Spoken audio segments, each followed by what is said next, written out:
Okay, well, what I'm gonna try to attempt to do, guys, I'm gonna try to go by here and visit Marco here in the Galleria here, man. I'm really trying to get him to relocate down here, but I guess we'll see.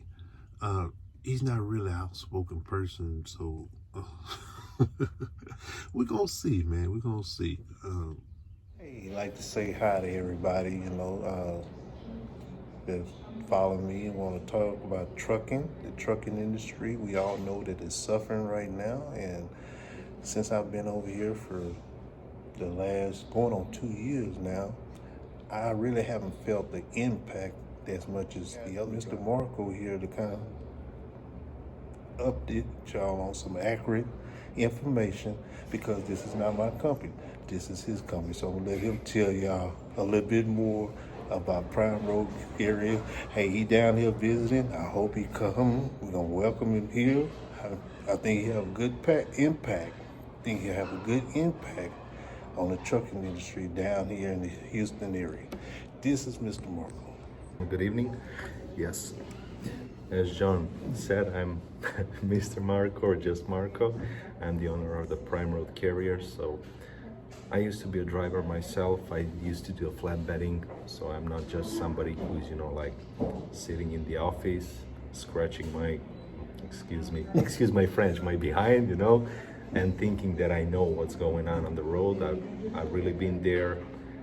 I know how hard it is. I know that a lot of people, they think that the truck driving is just, like you sit behind the wheel, you steer left and right, and you look at the landscapes, how convenient, right? But I know exactly how hard it is, especially for the flatbed drivers. So I honestly really appreciate the hard work. Just to collaborate on some of the stuff, that Marco is pretty much his own operator. That is expanded.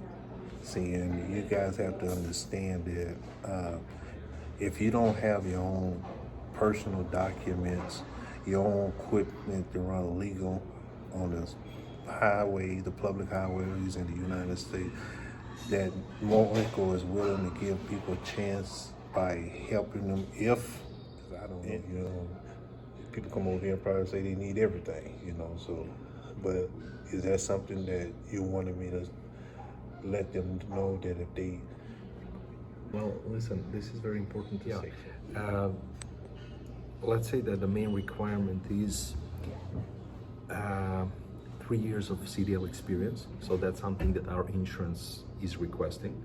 It's not about me not giving the opportunity to the new drivers. It's just a requirement by the insurance that everybody who wants to join has to have at least 3 years of CDL experience.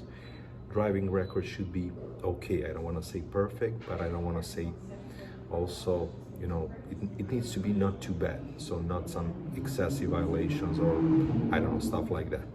So we as a company, we try to keep the costs low. So we charge only 12% out of the gross. So 1-2 out of the gross, whatever you generate per week. We charge $250 a week for the insurance. When I say insurance, just to make it clear, it's liability and cargo. So 2 types of insurances that the brokers require us to have in order to give us loads, for us to be able to book the loads, right? And we charge $25 a week for the ELDs. Now, these are the charges in case that you show up in the company with your truck, trailer, and your tags or registration. So if you don't have tags or if you don't have the trailer, then of course we can provide it to you, but that's additional cost. Do they have to have their own trailer? They don't have to. The drivers, actually the owner operators, you don't have to have your own trailers. We can provide the trailers for you. They go between $180 and I would say $260 a week, depends on what kind of trailer are you getting and what exactly is available at the time. So that's the story with the trailers.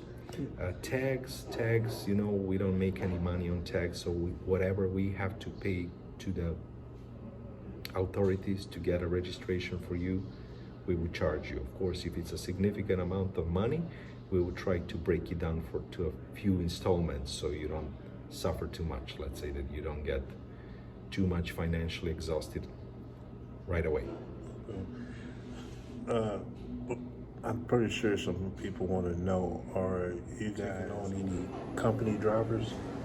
Company drivers, we take company drivers from time to time. So we are still like a small company. We don't have really trucks sitting on the yard and waiting for them to be filled. We more like to try to match good drivers with the truck. So from time to time, every now and then, we hire a company driver, and after a couple of months or a few months of driving, if we figure out that we are a good match, that, you know, and when I say we're a good match, I'm not expecting somebody to give some kind of a special performance. I just need people to do their job. So they need to be on time on pickups, on the deliveries. They need to be safe on the road for themselves. They need to be safe on the road for the others on the road. So if we are a good match, if we have a good communication after a few months of being a company driver, we want to help them to get their own truck. Now, when I say we want to help them to get their own truck, I'm not talking about the brand new trucks. They are way too expensive. I'm talking about the used trucks that, of course, driver would be happy with, because that's going to be his tool for the next few years. And I know a lot of people have been asking me about the year of the truck. That really doesn't matter. I mean, apply to over here, as long as you can pass your DOT inspection. Yeah, It like the TAs and petrols, not the more important places, but so before we start doing business together, we would need your truck to pass the inspection, to be able to pass the inspection. So I cannot really accept some DOT inspections from a month ago, 2 months ago, or whatever, even though legally you need to have the DOT inspection once in a year. But I just want to be on the safe side for ourselves and for you. So when we start doing business together, your truck needs to pass the DOT inspection. There is no limitation. Your truck can be brand new truck. Your truck can be built in 1990 or 1995, whatever. So we don't really have the age limit. But again, truck needs to be DOT ready, and truck needs to be maintained. So you need to take care of your equipment. That's very important, because as John mentioned, you know, getting pulled over at away stations or by state troopers and getting a lot of violations, that's basically a chain reaction that will, you know, come back to all of us basically. So we need to consider ourselves as a team if we're driving under the same authority, under prime road carriers. So basically, if you get a violation, then our CSA score will go high. If our CSA score goes up, then some of the brokers might not want to work with us anymore.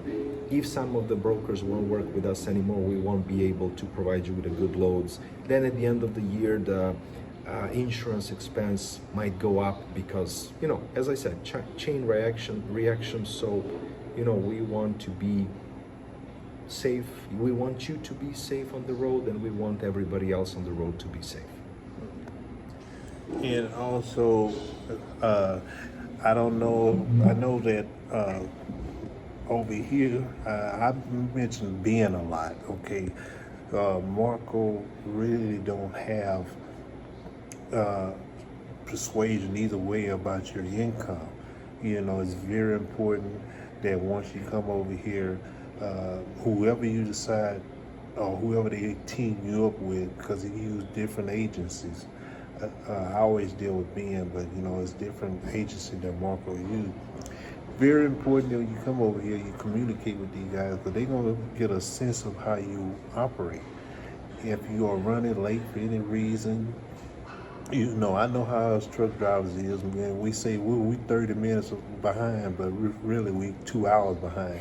But if you really be honest with, you know, Exactly. you know, be honest with, because this being actually, well, I'm gonna say the dispatchers is the ones that really gonna have a personal relationship with you. Marco is the guy that, you know, make sure your revenue is on time and all that. But these guys that actually is the ones that are gonna make sure that you stay busy.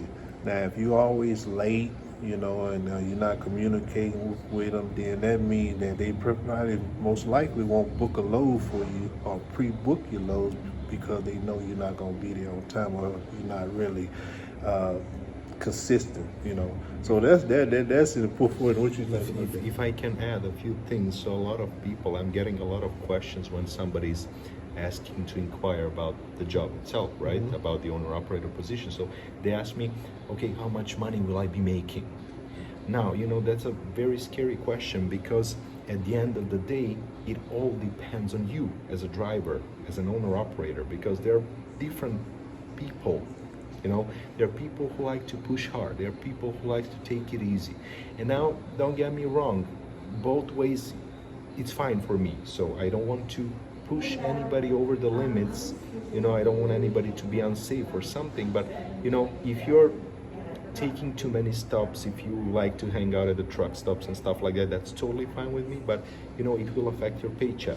Now, when people ask me about the money, I like to tell them what you're able to generate and what you're able to make. But again, what you will be making at the end of the day depends just on you.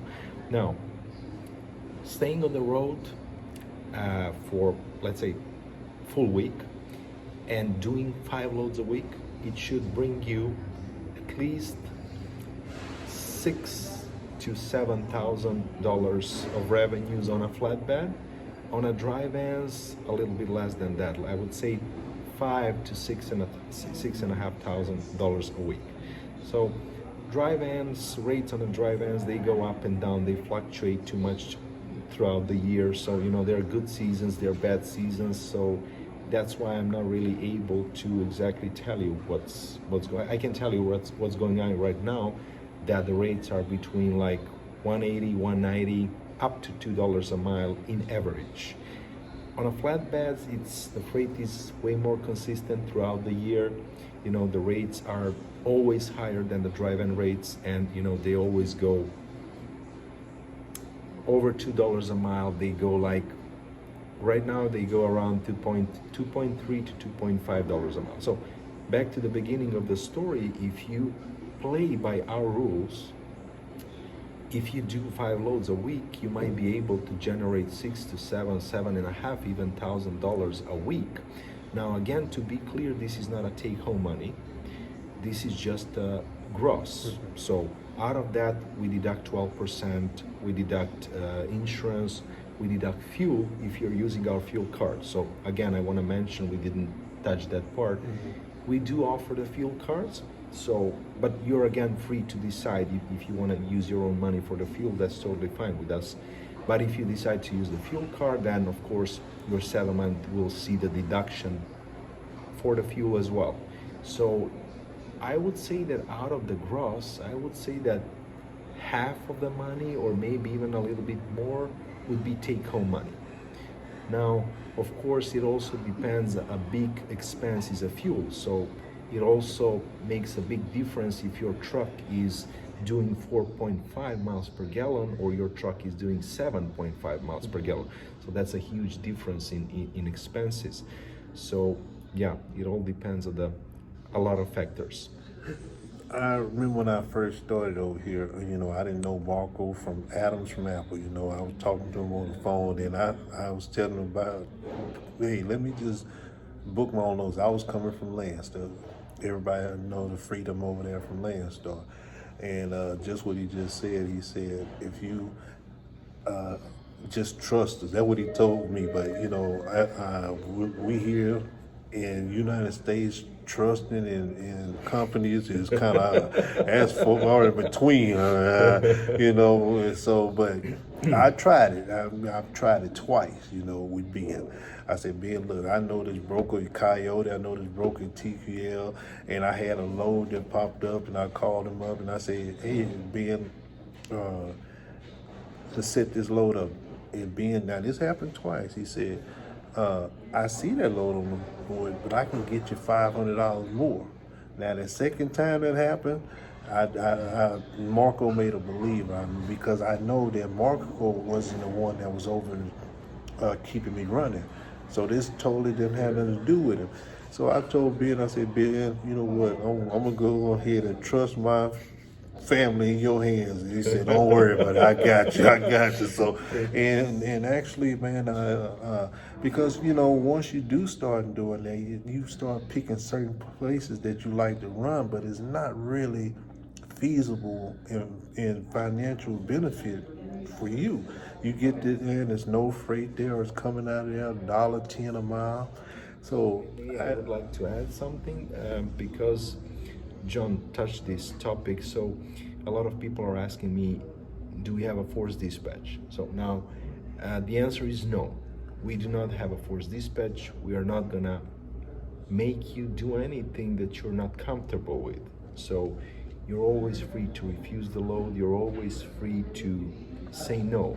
However, what I've seen in my experience is that whoever is too picky ends up with less money than the people who lets my dispatcher run them around, because they have a pretty good idea. I mean, keep in mind that dispatchers, it's not easy to do the dispatching, you know. These people are looking at the load boards like 10 to 12 hours a day, and they have a pretty good idea where to send you for what money.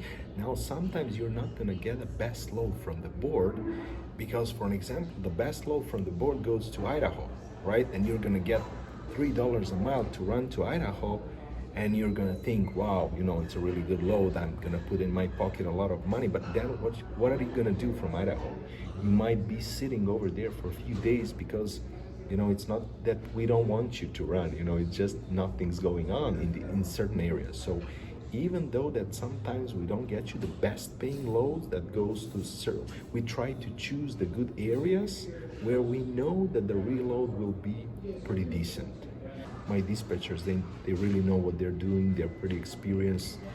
They're doing this for a long number of years. I really think y'all guys is at least worth the call. You know, give Philip a call, 847-403-4183. He is on Central Time. You know, if I don't take the call, I'll call them back. Just I need a number. Okay. Or a message. All right. Well, like I say, Marco's in town. He visiting. So if you can't reach him, I mean, if you don't reach him, just leave him a message. His number is. My number is 310-569-8635. Again, 310-569-8635. Keep in mind, guys, that I'm in Pacific time zone, so I'm mostly 2 or 3 hours behind you. So please don't call me way too early. A lot of times when I post, you know, you guys, I show y'all proof. I show y'all Raycon, you know, and I do live phone calls with dispatchers and how they be having me ready to go. Now it might seem like I'm doing it, it might make it seem like it's easy, but it's not. You know, it's really take dedication. If you are a dedicated driver committing to take care of your family, this is the place to be. I'm telling you, I give you my word for it.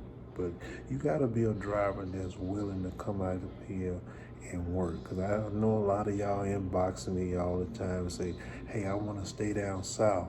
You know, I don't wanna haul a heavy load. I don't wanna tarp, you know, but you, like I said, no forced dispatch, but you cannot turn around and say you're not making money when you're refusing these type of loads.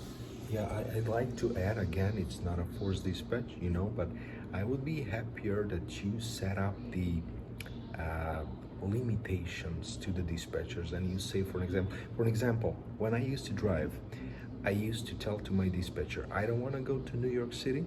I'm too scared. I'm honest. And I don't want to go over the Rocky Mountains during the winter. So these were my two limitations. Everything else I was open to.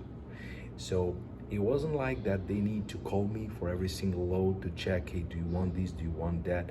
Now, again, you can make as many limitations as you want, so we don't mind. Again, we are not forcing you to do anything that you're not comfortable with, but just please keep in mind, More limitations usually means more or less money. More time, more home time. Yeah, again, one more thing. A lot of people are asking about the home time. So you're the owner operator, you choose your own home time, but again, keep in mind, more time at home means less time on road equals less money, right? So it's just simple. So we are not a magicians here, we are not a wizards here. When you join Prime Road Carriers, the money doesn't start falling from the trees. It's hard work again, so we try to make the environment for you not to think about anything else but your safety of the others, pickups and deliveries. So we are trying to make this as easy as possible for you. We run all the paperwork, we guarantee you payment. You know, we get you tags if you need tags, we get you trailer if you need trailer. We do all the support that we can, you know, but again, it's your hard work, which we really appreciate. I never had a problem with my money, but it all depends on you, because Marco do not have nothing to do with dispatch. He got his own dispatches services that provide great loads, man. It is pretty awesome. And I know a lot of guys out there saying I'm hauling loads for $1.80. This is flatbed drivers. And I'm gonna just give you one point before I close this out. Sometimes, you know, when you're picking up at a customer's, how drivers sit around and why they get loaded, a lot of these guys is getting paid $500-600 less than what I'm paying. But I don't say anything, but I'm just being honest with you guys. The dispatcher services, they are really pretty So I awesome. just wanted to add one more thing, because John mentioned the communication, how communication is actually important. You know, I was telling to everyone, two most important things in the truck driver's hand is the key to the truck and a phone, right? So the thing is, you know, we understand everything, how it works on the road. We understand the delays. We understand that you have a flat tire, you had to replace it. We understand that you maybe even overslept, you know. We understand everything, but we need to know about that, because the brokers, they're on our backs, you know. They call us like 10 times a day to get the updates and stuff like that, you know. So we need to know every time that you have a hiccup or something happen, delay, being late for this or that reason. We really need to know that, because again, you know, it's a good overall picture of the company and good communication with the broker. The brokers, they also appreciate a really good communication, and you know, when we are good, we have a good relationship. We actually have a couple of brokers, we actually have a few brokers that offer us loads before they even post the loads on the load board, you know, which is we work with them for a few years already. They know that if we undertake to take the load and to pick it at the point A to deliver it to the point B, they know that we will really do it, you know. So this is how you build a good relationships, you know, by being honest and communicating well with them. So again, communication is really important. If you don't like to communicate too well, if you don't like, you know, then I don't know. I don't want to say don't bother to call, you know, but it's really important. Well, you know, and Marco, correct me if I'm wrong. You know, I had a couple trucks before, but you have to understand that this is a company, this is a business, and this is how everybody feeds their family, including Marco, you know. But just say, for instance, you come over here and you start to bring the company down. You know, I'm just even using myself, you know. I'm not passing DOT inspection, getting put out of service. And I'm not communicating with the dispatchers or the brokers. So they get to a point where they start to put us on a blacklist, I think it's called. So that means we start losing, I mean, I'm not talking about $1.80 freight, you know. I'm talking about, you know, some of these loads be out hauling, be paying over $3 a mile. We're gonna start losing out on that, you know. So it's a business decision that, you know, that Marco would have to make to, you know, accommodate for all the other drivers, like as myself, you know. So it's just all about just being mature in the business. If you're not a good communicator, you're breaking down, you know, it's going to be consequences. I don't know what those consequences might be, but, you know. I wanted to add one more thing related to the rates, because we were talking about the rates before. So again, not every single load is going to be perfectly paid loads. Keep that in mind. So we try to keep you in a cycle where at the end of the week you will average good money and you will still stay in a good area where we can reload you for again good money. So some of the loads, they might be $3.5 a mile, but some of the loads, they might be $180 a mile. But you know, if they make sense together, let me tell you an example. When I used to drive, I used to have I don't want to say a steady load, but pretty often I was picking up in northwest Wisconsin, and I had to bring this load all the way to Boston, Massachusetts. So this load was paid at the time $3 a mile. So it was 1,100 miles, paying $3,300 at the time. And I knew that I'm gonna take a hit going back to Ohio to the like half of the road, that I was gonna get $1.7, $1.8 a mile. But again, if these two loads make sense together, why not doing that? So, You just got to know what your operating range is, and just take it from there. You know, that's how you make it in this business. You know, that's. also, I just wanted to add that, you know, if we are on the same page, if we do business together, you know, we can even help you grow your fleet. So it's not a secret that the reliability of the drivers is the biggest issue in the trucking industry, right? So let's say that we work together fine for a few months, and you really have a good driver, but you don't have a truck for him, you know, then I don't know, we could help you get a truck for him and, you know, increase your fleet like John did, you know, like now he owns 2 trucks, for an example. So we can do the same thing for you guys, but of course you have to have the reliable person who will be behind that. That's what people ask me, when do I go home? You know, I go home when I reach a goal. See, and everybody's goal is going to be different. You know, I'm staying out there till I reach my goal financially. Now, I'm not saying I'm going to be rich in 2 or 3 months, but I got a goal that I set every time I go out. So, and that's what you need to do no matter where you at. If you're over here or wherever you at, you go out and you set goals, write them down, go out there and execute them. I mean, appreciate you guys watching this, and watch out. Prime Road Carrier might be down here in Houston. I'm trying to trick them to come down there, y'all. Much love to everybody. You want to say bye? Hey, thank you guys. Thank you. Drive safe. Stay safe on the road. All right. The conversation went pretty good. You know, I got him to talk a little bit about what's going on, but I'm pretty sure if you call him and talk to him, he can maybe open up a little bit more, relax a little bit more. Kind of was on the spot just a second ago, and but he did give you, I hope the information he gave y'all was interesting to a point where you guys will give him a call. Just trying to help people out. It's my baby though. Cause I'm good.